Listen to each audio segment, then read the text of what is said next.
Assalamualaikum warahmatullahi wabarakatuh. Perkenalkan, nama saya Putri Maharani dari jurusan Hukum dan Kewarganegaraan OVRIMC angkatan 2019. Di sini saya akan menjelaskan tentang rancangan sosiologi terhadap kajian hukum. Terdapat 3 cara, di antaranya adalah kajian normatif, yang kedua adalah kajian filosofis, yang ketiga adalah kajian empiris. Kajian normatif itu memandang bahwa hukum sebagai kaidah yang menentukan apa yang boleh dan apa yang tidak boleh dilakukan. Kajian ini bersifat preskriptif, yaitu menentukan apa yang salah dan apa yang benar. Kajian ini lebih mencerminkan law in book, dan kajian normatif ini terhadap hukum itu antara lain pada ilmu hukum pidana positif, hukum tata negara positif, dan hukum perdata positif. Dalam penggunaan normatif, maka hubungan antara orang yang melakukan kajian dan objek kajian adalah erat sekali dan hampir tidak ada jaraknya. Sikap dan dasarnya adalah tetap menerima, menjalankan, dan memihak kepada hukum tersebut sebagaimana dapat dilukiskan sebagai berikut. Yang pertama, menerima hukum positif sebagai suatu yang harus dijalankan. Yang kedua, hukum dipakai sebagai sarana penyelesaian persoalan atau problem solving device. Yang ketiga, berpartisipasi sebagai pihak sehingga mengambil sikap memihak kepada hukum positif. Yang terakhir, bersikap menilai dan menghakimi yang ditunjukkan kepada para anggota masyarakat berdasarkan hukum positif. Selanjutnya, saya akan membahas tentang kajian filosofis. Kajian ini lebih menitik beratkan pada seperangkat nilai-nilai ideal yang seyogyanya senantiasa menjadi rujukan dalam pembentukan, pengaturan, dan pelaksanaan kaidah hukum itu sendiri. Kajian ini lebih diperankan oleh kajian filsafat hukum atau law in ideas.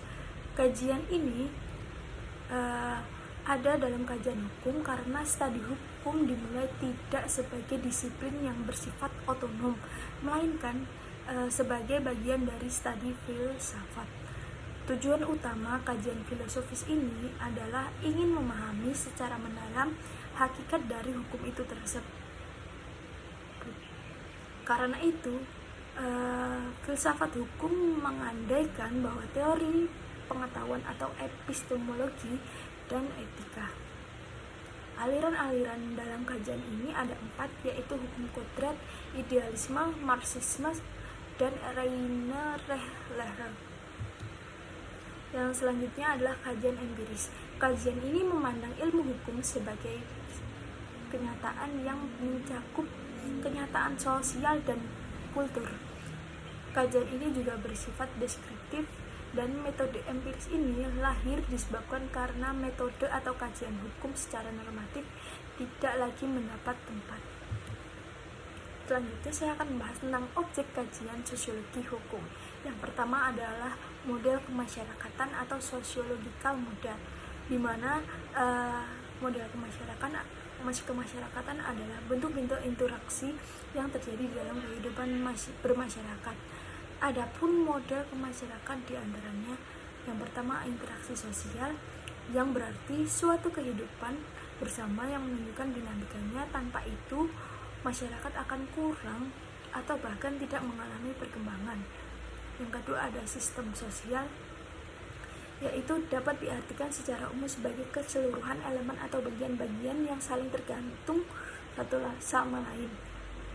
Kemudian yang ketiga adalah perubahan sosial, merupakan suatu variasi atau cara-cara hidup yang telah diterima yang disebabkan baik karena perubahan-perubahan kondisi geografis, kebudayaan material, komposisi penduduk, ideologi, ataupun yang lainnya.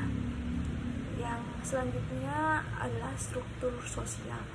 Struktur sosial itu adalah suatu jalinan yang secara relatif tetap antara unsur-unsur sosial.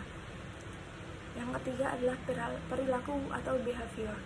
Behavior merupakan kenyataan hukum di dalam masyarakat, sehingga terkadang apa yang dicita-citakan oleh masyarakat dalam mewujudkan suatu kepastian hukum justru tidak sesuai dengan apa yang diharapkan.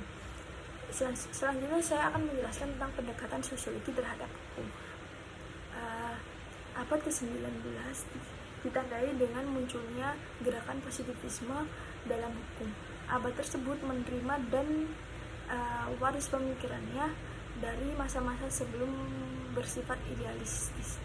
Pendekatan hukum pada abad ke-19 dan awal abad ke-20 telah mulai meningkatkan diri pada hukum masyarakat. Perubahan tersebut memiliki pengaruh yang sangat tinggi bagi munculnya sosiologi hukum, misalnya industrialisasi yang berkelanjutan melontarkan persoalan sosiologisnya sendiri, seperti urbanisasi dan pergerakan demokrasi yang menata kembali masyarakat sesuai prinsip kehidupan demokrasi.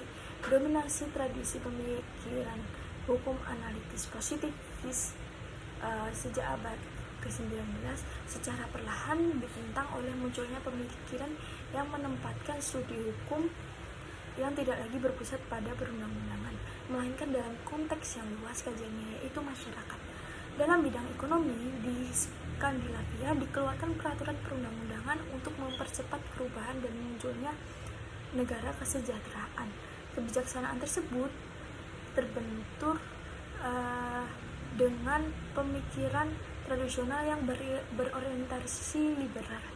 Benturan tersebut juga terjadi pada ideologi sosialis dan liberalis yang sangat mendorong penelitian sosiologi hukum dilakukan. Yang selanjutnya saya akan membahas tentang pemikiran hukum sosiologis bertolak dari titik pandang praktisi hukum yang telah terjadi perubahan yang cepat semenjak Perang Dunia Kedua. Perubahan tersebut disebabkan oleh beberapa hal sebagai berikut. Yang pertama adalah profesi hukum, terutama pada pengacara, di mana ruang lingkup kerjanya kini semakin luas. Hal itu disebabkan oleh pihak-pihak yang memerlukan hukum semakin besar jumlahnya, meliputi semua lapisan masyarakat, misalnya badan-badan bantuan hukum.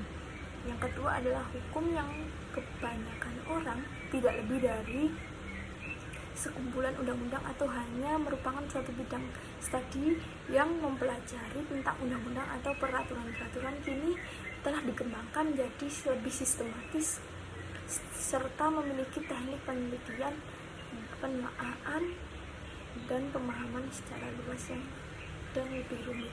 Terima kasih. Wassalamualaikum warahmatullahi wabarakatuh.